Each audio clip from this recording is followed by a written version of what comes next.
Imortalidade da alma à luz da Bíblia. A Bíblia de fato ensina que o ser humano tem uma alma e este, quando morre, a sua alma vai para o céu ou para o inferno. No vídeo anterior, que está fixado no meu perfil, nós analisamos o texto de Filipenses capítulo 1, verso 23, e nós analisamos todo o contexto da esperança paulina com relação ao pós-morte. E neste vídeo nós iremos analisar um outro texto que também é bastante usado por aqueles que defendem essa ideia imortalista. O texto encontra-se em 2 Coríntios, capítulo 5, dos versos 6 a 8, que diz o seguinte: Temos, portanto, sempre bom ânimo, sabendo que, enquanto no corpo, estamos ausentes do Senhor, visto que andamos por fé e não pelo que vemos. Entretanto, estamos em plena confiança, preferindo deixar o corpo e habitar com o Senhor. Bom, como mencionei agora há pouco, esse é mais um daqueles textos usados para apoiar a ideia da imortalidade da alma ou da existência de um estado intermediário. Mas convenhamos que aqui Paulo está tratando sim da imortalidade da alma, mas não de uma alma desencarnada, porque na mente hebraica de Paulo, alma é o ser humano como um todo, como diz em Gênesis 2, verso 7. O homem não tem uma alma, o homem é uma alma. E mais uma vez eu repito o que eu falei no vídeo anterior. Se nós isolarmos esse texto, desconsiderando tudo o que Paulo falou sobre o mesmo assunto, nós encontraremos sim um pretexto para apoiar a ideia da imortalidade da alma.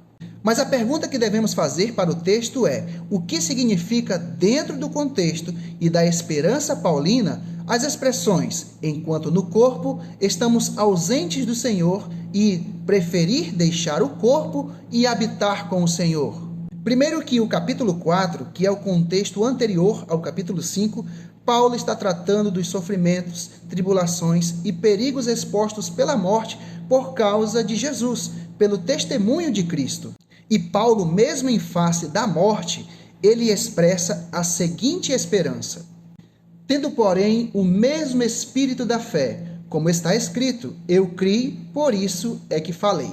Também nós cremos, por isso também falamos, sabendo que aquele que ressuscitou o Senhor Jesus, também nos ressuscitará com Jesus e nos apresentará convosco. Perceba que Paulo não está expressando a sua esperança, mesmo em face da morte, indo em alma desencarnada para o céu, mas sim na esperança da ressurreição por meio de Cristo Jesus. Segundo, quando vamos então para o capítulo 5, Paulo inicia introduzindo um contraste entre este tabernáculo, esse corpo corruptível, com um edifício preparado por Deus, não feito por mãos, mas eterno nos céus. E então ele diz o seguinte: e por isso, neste tabernáculo, gememos, aspirando por sermos revestidos da nossa habitação celestial, se todavia formos encontrados vestidos e não nus. Pois, na verdade, os que estamos neste tabernáculo gememos angustiados, não por querermos ser despidos, mas revestidos, para que o mortal seja absorvido pela vida. Perceba que Paulo está falando aqui claramente do revestimento deste tabernáculo, deste corpo corrupto, mortal e debilitado pelo pecado, para um tabernáculo, um corpo imortal e celestial. Ele não está falando aqui de uma desencarnação por ocasião da morte. Paulo simplesmente está dizendo aqui que nós estamos ausentes ou distantes do Senhor enquanto estamos com esse corpo mortal, corruptível, nesta vida corrupta e manchada pelo pecado. Afinal, são os nossos pecados que fazem separação entre nós e o nosso Deus. E nós só estaremos presentes na habitação celestial com Cristo quando esse corpo corrupto e mortal for revestido de incorruptibilidade e imortalidade, seja por ocasião da ressurreição ou pela glorificação, se estivermos vivos, por ocasião da volta de Jesus.